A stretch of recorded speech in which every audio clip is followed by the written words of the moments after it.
मेरे दोस्तों, खुदावंद यीशु मसीह में आपकी और आपके खानदान की सलामती हो। आइए खुदा के कलाम की अजीम सच्चाइयों में एक कदम और आगे बढ़े।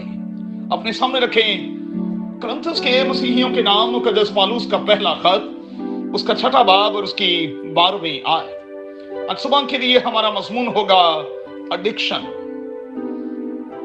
उर्दू जुबान में इससे मुराद है लत, किसी शय का आदी हो जाना, ऐसा आदी होना कि वो आदत इतनी पक्की हो कि जाने न पाए।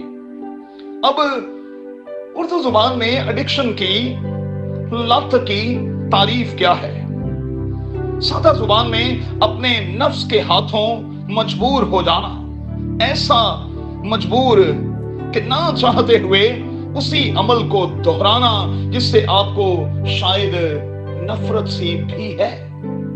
अब छुटकारा दोस्तों कैसे मुमकिन है? छुटकारे के लिए सवाल पैदा होता है कि क्या किया जाए। चंद एक बुनियादी स्टेप्स उठाने होंगे। पहला, तस्लीम किया जाए कि आप फलां शय के आदी हो चुके हैं।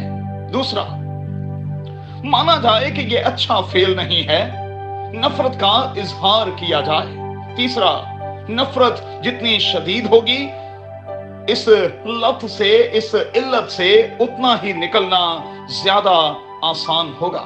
चौथा, खुदावंद से मदद मांगे।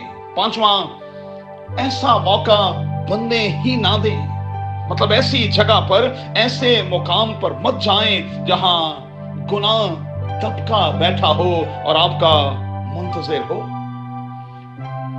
एक हैरान कुन बात दोस्तों ये भी है कि जितना किसी काम से बाहर निकलने की आजादी की हम दुआ करते हैं, हैरान कुन बात यह है कि उतनी ही ज्यादा आसमानी कुव्वत हमें मिलती चली जाती है। हो सके तो तजर्बा करके देखिएगा, लेकिन ये अमल दिल से होना चाहिए।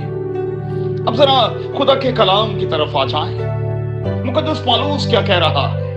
सब चीजें मेरे और आपके लिए मुफीद नहीं हो सकती। पहला कुरिन्थियों 6वां बाब और उसकी 12वीं आयत। सब चीजें हमारे लिए रवा भी तो नहीं। तीसरी बात, हमें किसी शय का पाबंद नहीं होना, क्योंकि पाबंद होंगे तो फिर धीरे धीरे हम उस स्टेज पर पहुंच जाएंगे कि उस अमल से निकलना मुश्किल हो जाएगा। एक और बात मेहरबानी से नोट कर लें। पहला कुरिन्थियों 10वां बाब और उसकी 13वीं आयत की रोशनी में, कुछ भी ऐसा नहीं जो मुझसे और आपसे बड़ा है। अगर कुछ चीजें मेरे और आपके लिए पहाड़ बन भी चुकी हैं, तो खुदावंद के पास तो आए। वो हर तरह के पहाड़ को रेजा रेजा कर देने की कुदरत और सलाहियत रखता है। वो निकलने की राह भी पैदा कर देता है, बस इच्छा का होना, ख्वाहिश का होना जरूरी है। और वैसे भी खुदावंद तो यही चाहता है कि हम आजाद रहें और दोबारा गुलामी के जुए में कभी ना जुटें। अब हमें करना क्या है?